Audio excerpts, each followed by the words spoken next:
Redmi Note 14 Pro Plus এই ফোনটি সম্পর্কে আমাদের চ্যানেলে ভিডিও আনার কথা ছিল, তো আজকে ভিডিও নিয়ে চলে আসলাম। তো ফুল ভিডিওতে ইন ডিটেলসে আলোচনা করা হবে, স্টে টিউন। তো শুরুতে কথা বলা যাক বডি ফ্রেম নিয়ে। এই ফোনটিতে ব্যবহার করেছে গ্লাস ব্যাক প্যানেল, ফ্রন্টেও গ্লাস রয়েছে এবং Gorilla Glass Corning Gorilla Glass big টাচের প্রোটেকশন রয়েছে। আপনি যদি ফোনটি ফেলেও দেন বা হাত থেকে পড়ে যায় তাহলেও কোনো সমস্যা হবে না, ফেটে যাওয়ার সম্ভাবনা নেই। ডিসপ্লেতে ব্যবহার করা হয়েছে 6.67 ইঞ্চের একটি অ্যামুলেট প্যানেল, যাতে রয়েছে 120 হার্জের রিফ্রেশ রেট এবং ডিসপ্লে ব্রাইটনেস হিসেবে রয়েছে 3000 নিটস, যা ডিরেক্ট সানলাইটে অনেক ভালোভাবে দেখা যাবে আশা করা যায়। তো গরিলা গ্লাসের প্রোটেকশন থাকায় ডিসপ্লেটি অনেক শক্তপোক্ত এবং টাচ রেসপন্স নিয়ে কোনো মন্তব্য নেই। টাচ রেসপন্স নিয়ে কোনো মন্তব্য নেই। ফোনটিতে HDR10+ সাপোর্টেড রয়েছে, যা অনেক ভালো বিষয়। এবং ফোনটিতে পাঁচ হুল কাট আপ ব্যবহার করা হয়েছে। ডিসপ্লেটি অনেক বড় সড়ো এবং পাঁচ হুল কাট আপটি ছোটো হওয়ায় ডিসপ্লেটি দেখতে আরও সুন্দর লাগে।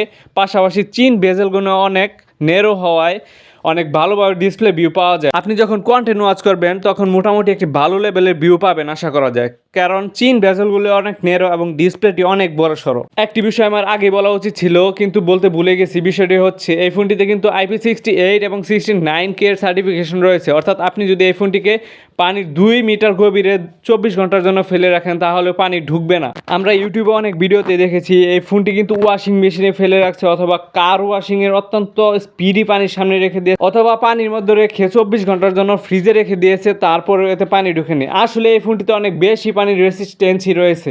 ফোনের ব্যাকগ্রাউন্ডে কিন্তু 3টি ক্যামেরা ব্যবহার করা হয়েছে, একটি মেইন ক্যামেরা, একটি আলট্রা ওয়াইড শুটার আর একটি টেলিফোটো জুম লেন্স।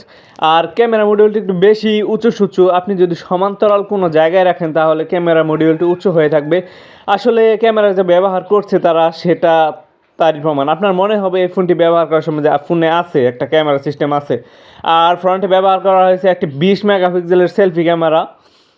আর এই ফোনে কিন্তু ক্যামেরা সিস্টেমে OIS রয়েছে, মানে ভিডিও স্টেবিলিটি আপনাকে সন্তুষ্ট করবে। এই ফোনের অডিও সিস্টেমে কিন্তু ডলবি অ্যাটমস ব্যবহার করা হয়েছে, মানে অডিও সাউন্ড কোয়ালিটি আপনাকে সন্তুষ্ট করবে। আপনি যখন কন্টেন্ট ওয়াচ করবেন তখন মনে হবে যে আপনার সামনে একটি ছোটোখাটো সাউন্ড বক্স রেখে দিয়েছেন।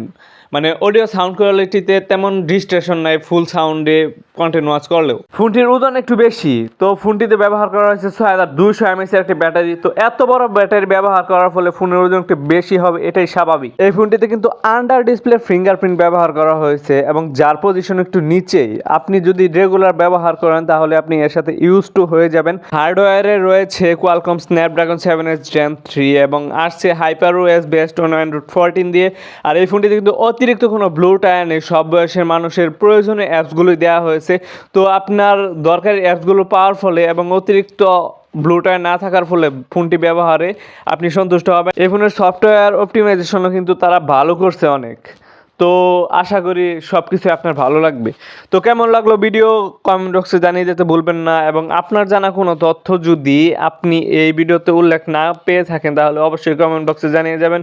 এবং আমার ভিউয়ার্সদের মধ্যে কে এই ফোনটি কিনতে চান বা কে এই ফোনটি কিনেছেন তা অবশ্যই কমেন্ট বক্সে জানিয়ে দিতে ভুলবেন না। সবাই নেক্সট ভিডিও পর্যন্ত অনেক বেশি ভালো থাকবেন। ভিডিওতে একটি লাইক করবেন এবং চ্যানেলে নতুন হলে অবশ্যই একটি সাবস্ক্রাইব করে দিয়ে যাবেন।